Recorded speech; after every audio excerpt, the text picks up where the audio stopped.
Golden Black Live, Friday, September 19th. As Kyle always says, I'm always so tired before this game. I think that goes for Stacy and Kyle both. It's kind of a marathon each week of football season, but and we're only in week, what is it now, week 4? Mm-hmm. So that's how it works. Purdue Southern Illinois tomorrow, and we saw a interesting first half of football, maybe also interesting second half of football against Notre Dame. But Stacy, Purdue cannot take Southern Illinois lightly tomorrow. No. Okay, one word answer. No, I'm just kidding. Yeah. No. No. I think that I just finished my prediction, and to me, this game needs to be what people think it's going to be. It needs to be a Purdue resounding victory, especially considering what they are coming off of and what we heard from them, the players, the coaching staff, what they got out of that Notre Dame game. Yes, it was not a moral victory. They don't take moral victories, but you can build confidence, and Danny Etling thinks those are two different things. Sure. And that they did get that from that game, and that, as Daryl Hazel said, they set a standard for the way they can play, actually execution-wise, but also intensity-wise, and they need to continue to do that going forward, and if you don't do it this week, it's bad. Yeah, they set the standard and they have to hit the standard. Right. And you could probably play a little less than that standard and win the game tomorrow, I would imagine. But to me, I want to see them play with the same intensity, play with the same effort. I want to see Danny Etling show the progress that he started last week. I want to see the defense play as hard as they did last week and make some plays in the backfield like they did last week. Mm-hmm. See the secondary play as well as they did last week. See the linebackers, the two of them that they seem to trust that were out there on the field, play as well as they did last week. Those are the things, the result I think will come at the end of those things. But it would be sort of disheartening, I think, if you went out there and won 20-17 and right. Etling throws 2 or 3 interceptions and the defense gives up another 172-yard rusher. You want to see progression from last week. And I don't necessarily agree with that, but I think you do need to see some level of production. But Purdue just needs to win. But I've had people argue with me all week about that as well, that they need to have style points. But I still think this program does need to win. There's tremendous opportunity for it here in the next two games, first 2 conference games. Okay, a programming note today, and really kind of a difficult subject. Obviously, the sentencing of Cody Cousins, who pled guilty for the murder back in January of Andrew Bolt on Purdue's campus, and a lot of people focusing on that. It seems kind of strange that we're focusing on football during this, but there is a chance that WLFI will do a cut-in if the sentencing is complete before 3 o'clock. So be aware of that as well. We're all thinking about both families actually, but the Cousins families and the Bolt family and the difficulties around that for all the people at Purdue University that were involved with that tragedy back in January. So we're going back to obviously we talk about this being a huge game. I've used that term this week, and I don't know that Daryl Hazel has, but this is for all the times Purdue has played an FCS opponent 9 times. This is the biggest one. This is a big game for Purdue just because of what it represents. I mean, do you put it into the huge category, or do you not like that word? I haven't really thought about it. I guess it's huge if you lose. Yeah. Right, you that's can't what I mean. lose. Yeah. I mean, I know they're pretty. Not that they're up, Stacy, but I know they're pretty good, ranked 13th. So, it's not maybe the slouch that we've seen at times from other FCS teams that have come to Ross-Ade, but you can't lose the game. It's huge if you lose the game. You can't lose.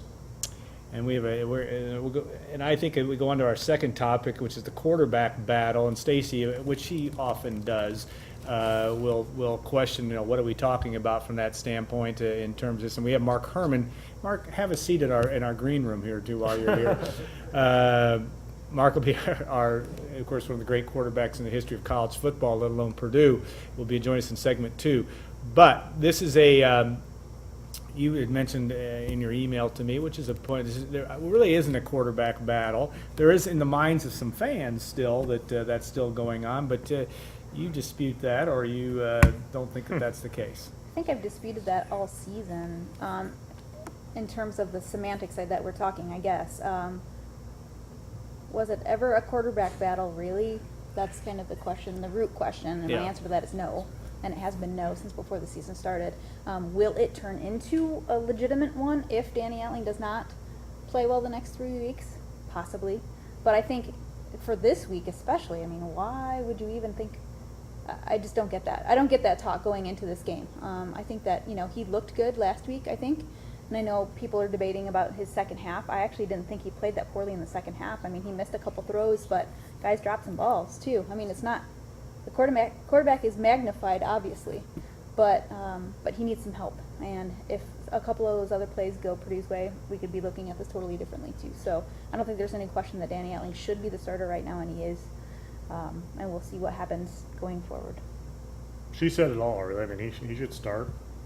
What is If it was in question, he earned another one, Yeah. or more with the Notre Dame game.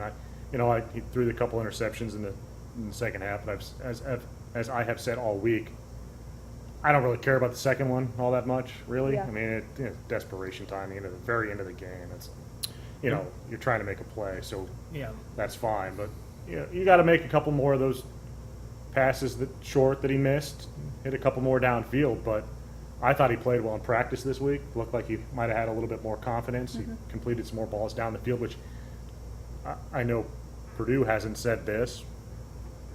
They have said if you've been to practice, he has looked good in practice. I think in training camp he looked off, and then he played off the first couple of weeks. But he definitely looked more accurate the last couple of days. Okay, and part how this show works, you can also chat us your questions. We have a couple of questions on there. And if you get bored, you can also patronize our advertisers, but you're not going to be bored. But our advertisers, obviously, Triple X, Basham Reynolds, State Farm Agent Trent Johnson, and Hilton Garden Inn. But a question about what is the mind, that's really a Both the segue. questions are about Appleby, which Yeah, is that's interesting because there's still a lot of talk about that. Yeah. And actually, Mark will be able to shed some light onto this because he, as a player at Purdue, he was a starter, but there were always guys nipping at his heels. And then obviously in the NFL, he had his chance to start. Somebody also was a backup quarterback, and there's nothing more popular than a backup quarterback. What is the mindset of Austin Appleby after he might have seen himself as starting last week? Stacy, have you talked to him this morning? I have not talked to him this morning. Just generally, he's a positive guy, and he still believes he's the best quarterback on the team, and he just hopes that he'll get an opportunity to show it in a game situation. I think that it's pretty clear that Etling has to really mess up to have Appleby, in my view. And I think it's pretty clear to me when you're talking to the coaches that they really want Etling to be their guy. Obviously, Darrell Hazel said this week on Tuesday they see Etling as a 4 or 5 year guy. There you go. So I don't know what else Well, to say. I think questions like these sometimes are weird because it insinuates that you want Etling to fail and see the other guy. And I don't know Right. if Rob is saying that necessarily with his question. I tend to think he's probably not. But I didn't even get to Rob's question yet. So Well, shouldn't everyone want Etling, since he's the guy, to succeed Right. if they're a Purdue fan right now? So to answer, what it's going to take to get him out of there, I just hesitate sometimes to go down that path. It'll take him playing really bad and Purdue losing a bunch of games. Right. Yeah. And I don't think Purdue people Yeah. want that to happen. So it's sort of hard to speculate on. now, one thing we're supposed to be doing also is giving away tickets to. We have a couple tickets for tomorrow's game, and we also have the Beatdown Cancer shirts, which I'll bring out in segment 2. And Rob, since you're our first questioner, if you want tickets for tomorrow, you send me an email and I'll get you a couple for tomorrow's game if you need them. But if we are kind of picking out some of our best questions, we just haven't fully figured out how the administrative side of how to get the tickets to everybody. But we'll do that. Our next segment that Kim has so nicely put up there for Notre Dame lessons, and we've kind of hit on this subject already. We learned that Purdue can compete in a big time environment, that they like it when the lights are on. We don't know necessarily more than that at this point. I think that there are signs, and again, like kind of we've talked about this week, and I wrote about in the Express for this week. It needs to be more than that now. It can't be last season. It can't be like, oh, we played great against Notre Dame and almost beat them, and then never showed that team again. I don't think there's any question that they need to prove that they can be who they were at least for, 3/4 or whatever on Saturday on a consistent basis. And all the guys, that was kind of the question I asked the guys this week. Why is it going to be different? And everyone said, because we are different. It's a different group of guys. There's different character on this team. There are better leaders on this team, and we won't let it happen. We'll see. I think they learned, or hopefully they learned, that they can stack up at certain places, not across the board, but at certain places, and at enough places athletically to be able to compete with teams like Notre Dame. I mean, you look at Purdue's secondary, and it's pretty good, I think. I know they gave up some yardage to Golson, but a lot of people are going to give up a lot more yardage than that. I think they played well. They stacked up. They didn't give up a whole lot of big plays, aside from the one down the right sideline just before they scored before the end of the first half. So you've got to take that away and say that if we can play hard and play as hard, if not harder than our opponent, then athletically, at enough spots, we can hold up and be able to win some games. Yeah, I think looking at the secondary, I think it's probably as good a secondary play as I've seen in quite a while, not just in the Darrell Hazel era, but really for quite a while. The job that all four of them are really doing is making a big difference, I think, from really caused. I mean, the interesting statistic last week, I think, Kyle, maybe you brought this up about the 40 pass attempts to get 260 yards for Golson. That's significant. You're going to give up yardage in college football the way it is today, and almost no matter what. It's just a matter of how many passes you make them throw. And Notre Dame also was able to, I like their receivers. They can go up and get the ball. It seemed like every other picture that Tom Campbell sent us last week was some guy from Notre Dame jumping, 12 feet in the air to catch the ball. So that's a factor as well. Yeah, we've speculated or asked each other a little bit in training camp exactly how good we thought Frankie Williams is. Like, we know he's good. How good, though, exactly is he? And I think we felt good about Anthony Brown, and maybe to a lesser extent about Antoine Lewis. But Brown, to me, is, he looks the part physically. I mean, he's a bigger physical guy, and he has some speed. And he looks to me like he could be a pretty good player. And Antoine Lewis causes the fumble. He has always shown Good an doing ability that. to make some plays, but he's just done it in short spurts, and he's making some plays. I think he's forced a couple fumbles through 3 games this year. Well, the thing is, it's not just 4 defensive backs; it's Yeah. 5 now Yeah, that's with right. Taylor Richards back, and so Absolutely. that allows them to do some different things. Notre Dame obviously had a spread offense, and so Purdue used the extra defensive back for most of the game. But I think not only do you gain a guy in coverage that way, but I think that they're physical enough at those spots where you don't lose a lot from a tackling perspective too. I mean, especially when you look at the other options Purdue has at linebacker. It's almost like, okay, if you want Taylor to come down or Landon Feichter to come down to be kind of that other linebacker, you're okay doing that. And I think, and Frankie as the nickelback gives you a little different options too. So I wouldn't be surprised if Purdue ran a lot of that package for the rest of the season, regardless of what kind of offense they're playing. Other lessons, we could be pretty close offensively, and close isn't good enough. Finish blocks down the field, because I felt like Mostert in particular, and maybe Hunt, but primarily Mostert probably was a block away on at least a couple of plays from breaking a long run. You're close on the Yancey play over the middle in the second half, but just got to make a more accurate throw. So, lessons there, finish the plays, and they can turn out to be big game-changing type plays that might have maybe changed the outcome, or at least put pressure on Notre Dame in the second half. And a function, too, of confidence and being able to get to, I think to play with some confidence. They had to have had some level of confidence. I thought by the way that game started, and it looked like it was on its way to being about 100-0. Just by the way Notre Dame scores right away, and Purdue found its way back into the football game in a hurry. If you would have asked me right then, I would have said the game was going to be 63-7. Yeah. I mean, it didn't look. I don't know how they What changed? Something changed that they were able to recover from what was a pretty bad start. I don't even remember. Which is pretty good deal, considering you were coming off a pretty bad game the week before. I mean, obviously the pass to Anthrop down in the big gain there may have been, but I was trying to think of a play that really led you believe that Purdue was really in the football game mentally. There was nothing, in my opinion, from the first 2 weeks that would have led you to believe Etling would start the game 9 for 9 or Right. 8 for 8 or whatever it was that he started. He was 8 for 8 when he was hit, and I think he had completed one more pass after that, as if I remember looking that up this week. So I think his play, sort of got him going a little bit early. yeah, one of the a theme that is interesting in your opinion on now, and it's hard to say because of where Purdue has been the last few years. Depth. You now can take a Gilliam off the field. You have a Headland now. I know that's just one guy. That they're not swimming in. You had a Jalen Robinson now that you can fit into the rotation in theory. Is this reality in terms of and many programs that have higher expectations than Purdue does in terms of bowls have a lot more players. But is this a key theme that you're starting to see guys that you can count on? I mean, Jalen Robinson comes in and makes. I don't think they have a lot of depth. I think they only played 16 players on defense, and that's it. I mean, they're Herman.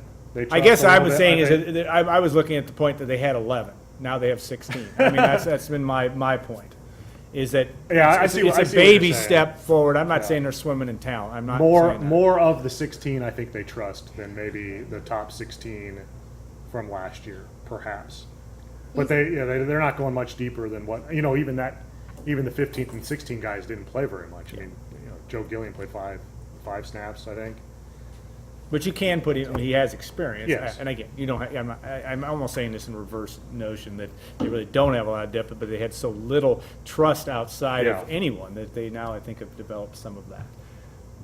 You're not agreeing? Or you're No, just I don't silences, or disagree. you I'm just just don't trying understand to the whole. process the question. Well, there is. No I think question. I understand. I Yeah. think they do trust more of the guys they're putting on the field because you're right. Some of the guys that they were playing last year, they're not playing this year. That's true. I don't want to name guys, but you can look at guys who did play last year. They're just not going to as much now. And not all of that is trust. Some of that is they feel like they have players in proper positions and more talented players to play there.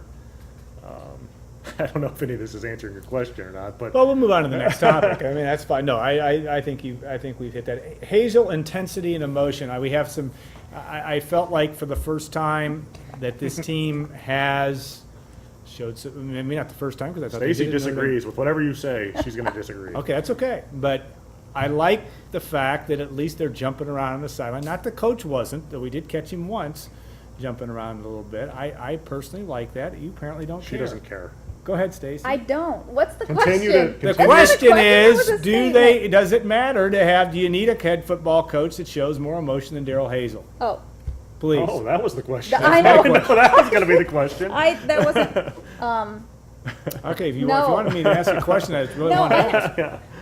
No, I don't Does this think it team matters. need that? Does it matter at all? I think. I don't think it necessarily has to come from Hazel, although at times I would like to see him be a little bit more fired up. I think it has to come from somewhere. And if it's not going to come from your head coach, then it has to come from your players, I suppose, or assistants, though I think the assistants get, I think their assistants are pretty vocal. they I agree get with that. pretty into it. Yeah. I think veteran teams tend to do better when you have a coach who's a little bit more laid back on the sideline. Is this a veteran team? They got a lot of seniors out there, but I'm not sure that it qualifies really as a veteran team. I thought the question you were going to ask is if intensity matters, and I think it does. Oh, yeah, no question. In my opinion, look back at the better Purdue defenses over the last 15 years, and they're on the sideline going crazy. I mean, just playing like the next play doesn't matter because this one's the end of the world a little bit. Personalities like Matt Mitrione and Mike Rose and, that group of guys who, were a little bit off maybe, and off in a good way when it came to playing football. I think that stuff at Purdue, on defense in particular, matters a whole lot. Okay, well, we've at least correctly identified this is like Purdue's offense against I Notre didn't Dame. get to wait. Wait. I want to talk. This is a misdirection show. I'm not asking questions you think I'm asking. You just think I'm asking. Now go ahead, Stacy. No, our kind of back and forth with this is what's the difference between effort and intensity? Because I think that you should come and play hard every game. You shouldn't get kudos. You shouldn't get points for playing hard. I expect you to come and play hard every game. So what's the difference between that, playing hard, and being intense? It's the icing on top. It's the icing on top of the cake. The cake is good. The icing is better. I think there's a lot of similarities, but I think you somehow have to show your fan base somehow that you're leaving it all on the field.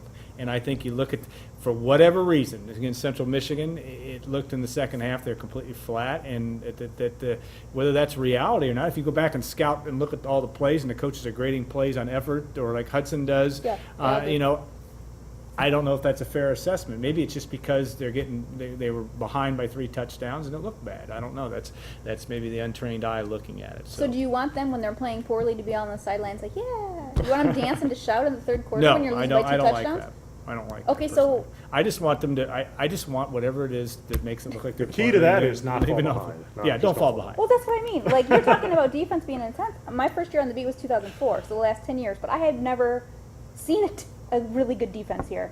So I don't know what that looks like if you're using those examples of those old defenses being intense. Has it Like been that that. long? So It has to been me, long. It has been long. So I mean, Sean that's a long Phillips, time ago. So Nico, a long time ago. So Yeah. that's where So you you know what I'm saying? So if that's your bar, We'll bring in some tape. All right, you got 30 seconds to answer this because we're going over here. But a question from Blue Eyes: Yeah, what sorry. happens if Purdue loses tomorrow? He doesn't. Don't get me wrong. I want us being Purdue to win tomorrow. But where does this program go from here if they happen? Should to probably lose? tell you this now. Stacy's not coming to work on Monday.